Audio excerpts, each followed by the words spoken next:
let's chat. Do you ever have those weeks that are just like full on? Like you're just like, I feel like my days have like blurred together and I don't even remember what day it is, what time it is, where I'm at. There's been multiple times this week I've come home and I've just been like, you know, when the day has been like, you've just felt like you've gone all day, and then you come home and you're like trying to relax and trying to like chill out, but you just can't. That has been this week. So I've taken so many little bike rides and walks to try to just walk it off, just walk off the day. Just normally, like if I can move my body, I can get that swirliness out of my head, and the feeling of like stress and anxiety will like kind of just go away if I can just go. But my goodness, you know, sometimes we have those kind of weeks. They're just full on, but it is Friday. It's Friday and I am so ready for the weekend. I'm so excited. So I thought I would just chat with all my ladies out there about not lowering the standard. I recently did a little teaching, like a 5-minute teaching, with this organization called Moral Revolution, which is an organization that has amazing resources for Christian couples that are hoping to have healthy relationships, whether that's in your marriage, your dating, like even with friends, with your kids. It's just really a beautiful organization with a great vision to see our generation whole and healthy and living in great relationships. So I did a little teaching moment for them for a little course that they have coming up this summer. And in one of the sessions, it was talking about restoring the standard. And I was thinking about this because I feel like this is so common actually. And I remember watching friends throughout high school and college kind of lowering their standard for whatever reason it was to be in a relationship with this guy. And I think we just got to get things straight, ladies. We just got to get things straight. You do not have to lower your standard. And I think sometimes we have a lot of fears and worries and anxieties that come thinking that, oh my goodness, do I have too many non-negotiables on my list about a guy that I want to date? And you know, that's something to consider. Like, am I expecting perfectionism? Am I expecting the perfect man? Because truthfully, you're not going to find a perfect man, but you're going to find a good man who's willing to work through the things that he's not perfect at. That's what we're looking for. But on the flip side of that, I often see girls that have all these dreams and desires on their list because they're eager to jump into a relationship because they like the idea of it, or really just because, I mean, it's exciting, or so on. They lower their standard for somebody just because they think the time is ticking, etc. I also see this other side of girls lowering their standard, and guys, when they feel like they've made a really awful mistake. That kind of mistake, you know, that like leaves that sinking feeling in your stomach and you're just not sure. Like, are people gonna look at me the same way if they know what I did? They're questioning if their reputation has been ruined or will be ruined if people find out about the mistake that they made in whatever area. Often you see it in areas they feel like they made mistakes in previous relationships. My goodness. I think about even in my own life, questioning, would someone really be able to love me if they knew that I was struggling with X, Y, and Z? And I just have to say, that's shame that is speaking to you. And shame is a tactic of the enemy. It tells us that what we did is who we are, and that because of that, our future is going to be dictated by the mistake that we made. But when Jesus died on the cross, he restored the standard. He said, it doesn't matter what you have done. It doesn't matter It doesn't matter what your past has been, because your past does not dictate your future. The Lord died on the cross so that we wouldn't have to live in the shame and the guilt and just the awfulness of the mistakes that we make, because we're clean.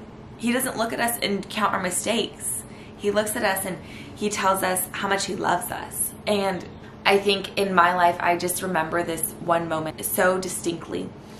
I was in high school, and I remember seriously having the thought, like, I don't think I could be in a relationship. I don't think I could date anybody, because if they really knew what was going on with me, they wouldn't love me. Nobody will love me. I'm not good enough. I had just had all these lies just spewing through my head. I had really believed that if I could just be thinner, if I could just be more perfect, then I would love myself. Then people would love me. But even when I got to that point, when I got thinner and when I became more perfect, I didn't love myself. And it was even a bigger hole to dig myself out of and be able to tell somebody about. I just remember feeling like tortured by my thoughts and just trapped, and just felt like I've just made a mess with my life and I don't know how to get out of this. And I remember lying in my bed one night and just praying to Jesus, take this away. I don't want these thoughts anymore. I don't want to be a slave to this. I don't want this in my life. And I remember Jesus so distinctly showing me that I had a chain just wrapped around me. Obviously, this is in my imagination, or in Jesus showing me a picture in my mind, that I had this chain wrapped around my body like a chain link, and with each link on the chain there was a lie that I was believing about myself, that I wasn't good enough, that I wasn't capable, that I will never be loved. The list goes on. Like, I had so many lies that were just entangling me. And I saw Jesus begin to pull each one of those links off of the chain, and with each link that he pulled off, there was a truth and a belief about me that he was replacing it with, until I was clothed in my true identity, which was that I am lovable, that I am capable, that I am good enough. And I just believe that we will continue to lower our standards if we do not know our true identity, if we don't know who we are and what God says about us. He says that we are his chosen ones. You are his daughter. You are a daughter of the King. I mean, come on, that's amazing. Why are we lowering our standards? Like, we're royalty. We deserve the most amazing man, right? And so, it's interesting. I just realized in my life the choices that I made out of the thoughts that I had, and how I thought that nobody would love me because of X, Y, and Z in my life. And no, it wasn't related to lowering my standards in terms of boys, but it was related to a lot of other areas in my life. I just want to encourage you, like, if those thoughts and those feelings, if you feel like you've made a mistake that is, I don't know, it's irrevocable, that your reputation has been ruined, that all these things, to bring it to Jesus and lay it at his feet and ask him, what are the thoughts that you have about me? What are the things that you think about me? And cling to those truths until they are wrapped around you, until you are clothed in them, until that is your firm foundation in knowing who you are. Because you'll attract the kind of man that you believe you deserve. So if you don't believe you deserve the most amazing, awesome, kind, all the things kind of man, it's so easy to lower the standard. But you have been called higher. You've been called higher. You deserve the best of the best. No need to settle. And if there's been worry and anxiety about the time that has been ticking past in your life as you see the years go by and no man that you feel is reaching the standard that you've set, just relax. Just sometimes it takes time, and we don't understand the Lord's timing. His time, he doesn't look at time the same way as we do. He lives outside of it. So sometimes things that feel like an absolute eternity in our life are just like a little snap of the finger for Jesus. Like it's just a blink of the eye. And before you know it, it will change. Things will change. And of course, there's instances and situations where you're like, oh, do I need to reconsider what I'm expecting in a man? Do I need to maybe talk with somebody and get some counseling about things that are going on in my heart and why I don't feel like I can be in a relationship or be intimate with somebody? Sometimes we need a little extra help. We need somebody to just speak into our life and give us some guidance. Trust me, your girl is a fan of a little bit of counseling in your life. It's saved me so many times to just go and talk to a wise professional or even just a wise mentor that you really feel like you can open up your heart to and share the concerns and the things that are going on in your heart and the thoughts that you're having about yourself and your mind. It's so important.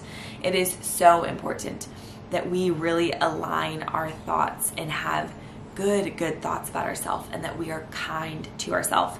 I lived so many years so critical and so mean to my own self. It was not worth it. It was just not worth it. It's actually a beautiful thing when you can choose to be kind to yourself. We make mistakes sometimes, and that's okay. You guys, I hope you have the most amazing Friday. Well, Friday for me. I just hope you have the most amazing week. As usual, leave me a little comment in the comment section. I love your feedback. It is so helpful. Let me know if these style videos, you are liking them, if you love them, what else you want me